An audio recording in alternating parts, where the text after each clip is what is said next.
Hello les végans, j'avais envie de vous partager un classique de la cuisine française, le bourguignon, en version végane bien sûr, avec un seitan réalisé exprès pour ce plat. J'avais déjà une recette de bourguignon sur le blog, mais elle datait et depuis je l'ai améliorée, vous allez voir.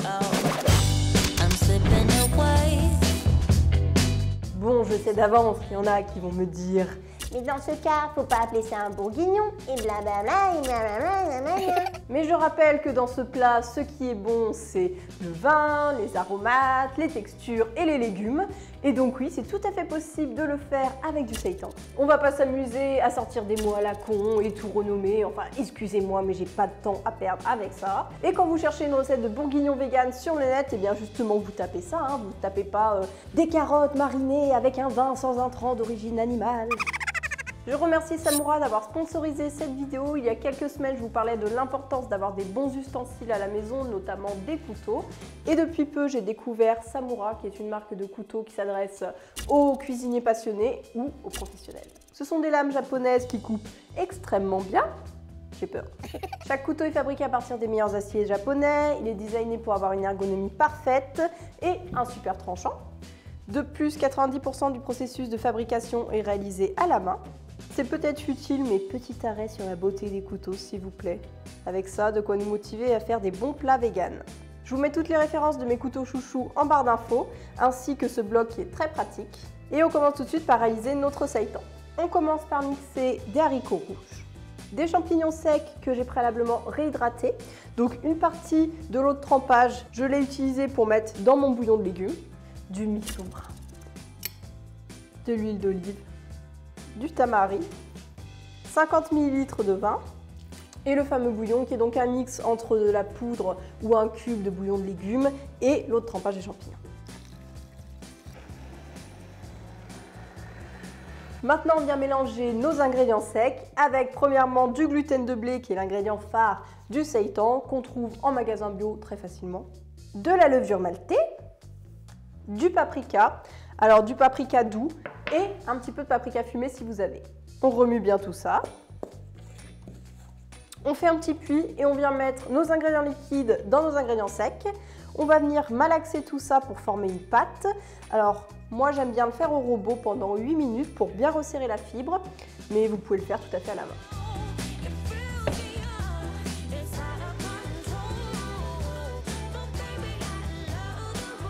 On sort notre seitan et on va déjà le pré-découper. Alors je rappelle que le seitan double de volume à la cuisson, donc on fait quand même des morceaux plutôt petits. Et donc c'est à ce moment-là qu'on voit déjà la qualité des couteaux Samoura. Le gluten en plus est très collant. Donc on coupe des petits morceaux de 2-3 cm de diamètre qu'on viendra ensuite plonger dans notre bouillon qu'on va préparer tout de suite. J'ai déjà mis une base de bouillon léger. On continue avec du vin rouge, toujours pour ramener ce côté bourguignon, de l'huile d'olive, du tamari et du miso brun qu'on va diluer doucement dans le bouillon. Sans oublier le thym en branche, pourquoi pas, et le laurier. Notre bouillon a été porté à frémissement et on descend sur feu doux, vraiment c'est important parce que la cuisson du seitan elle est meilleure quand elle est sur feu doux avec des petits blop de temps en temps. Et on le fait cuire pendant 20 à 25 minutes. Et bien sûr, on couvre l'ensemble. Pendant ce temps, on peut s'avancer sur la coupe des légumes. Pour les oignons, on vient les hacher. Oh. Bon, au final, vous savez, pour ne pas se couper, il vaut mieux un couteau qui coupe bien qu'un couteau qui coupe pas bien, sur lequel vous allez comme ça dérailler tout le temps. Là, le filet de la lame, il s'enfonce dans la matière, dans l'oignon, et regardez, ça va tout seul. Hein. On les réserve le temps de s'occuper de la suite. On continue en épluchant les carottes. Pour les carottes, déjà, on enlève le petit bout tout pourri, et on coupe en biais de 1 cm.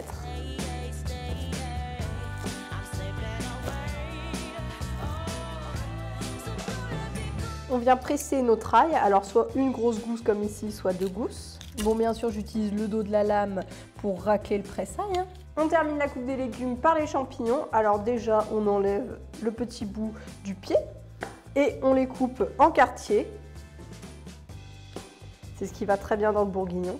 Moi, je préfère utiliser des champignons bruns, alors tout simplement parce qu'ils rendent moins d'eau à la cuisson, notamment parce qu'après, on va venir les snacker avant de les mettre dans la cocotte. Et ce sera bien mieux, ça grillera et ce sera meilleur.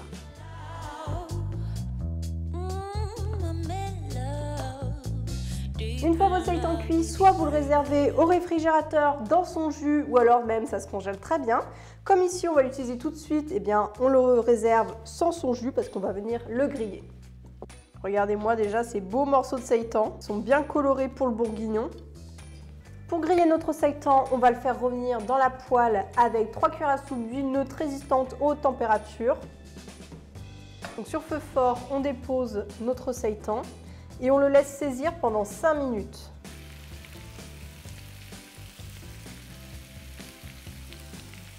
À mi-cuisson, on les retourne. On réserve. Hop. On continue avec les champignons bruns, donc on met de l'huile neutre, encore une fois, et on les balance. On fait revenir l'ensemble pendant 5 minutes. On peut les brasser à mi-cuisson. Bien sûr, il y a mes recettes de Noël qui vont arriver, mais déjà un bon bourguignon vegan comme le mien, en guise de plat, et bah, ça fait vachement l'affaire. Hein. Et on réserve. On continue en baissant sur feu moyen. J'ajoute encore une fois de l'huile et je fais revenir mes oignons et l'ail pendant 5 minutes. On ajoute les carottes et on poursuit pendant 5 minutes. On réserve également de côté le temps de s'occuper de notre cocotte. Pas la poule, hein, le plat. On fait fondre de la margarine dans la fameuse cocotte. Et là, on vient mettre nos carottes et nos oignons. Tac, tac. On ajoute nos champignons, notre seitan. Et on saupoudre de farine T110. Il ne faut pas qu'elle soit trop blanche parce que ça joue sur la coloration du bourguignon au final. On remue un petit coup. Et là, on la laisse brunir quelques minutes. Pour le bouillon, en plus du vin rouge, eh bien, à la place d'utiliser simplement du bouillon de légumes, voilà, on va prendre quelque chose de très corsé. Donc pour ça, le miso brun, c'est l'idéal. Et là, on va juste le verser dans la poêle pour récupérer les sucs. Normalement, on le fait sur un deuxième feu, mais là, j'ai pas de place. Alors, je le fais ici, hors du feu. On vient le verser dans la cocotte. On verse notre vin rouge, donc prenez un Bourgogne vegan. Et si vous n'avez pas, eh bien, Côte-du-Rhône, voilà, il faut un vin qui a du corps. Le bouquet garni et du poivre. Beaucoup quand même. Hein. Maintenant, on ferme la cocotte. Et la grosse nouveauté dans ma recette, c'est la cuisson au four. Ça concentre les saveurs. L'avantage aussi, c'est que ça ne va pas brûler au fond. Donc si vous avez un four, préférez cette solution. Sinon, vous pouvez bien sûr le faire hein, sur feu doux, en remuant de temps en temps, en surveillant pour que ça compote et pas que ça accroche. Et nous, on va l'enfourner dans un four qui a été préchauffé à 180 degrés pendant 1h30. Et bien ça y est, 1h30 est passée. On va voir ce que donne notre petit bébé.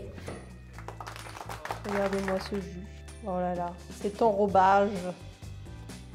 Il est incroyable. Alors à la sortie du four, vous faites comme moi, hein, vous le goûtez.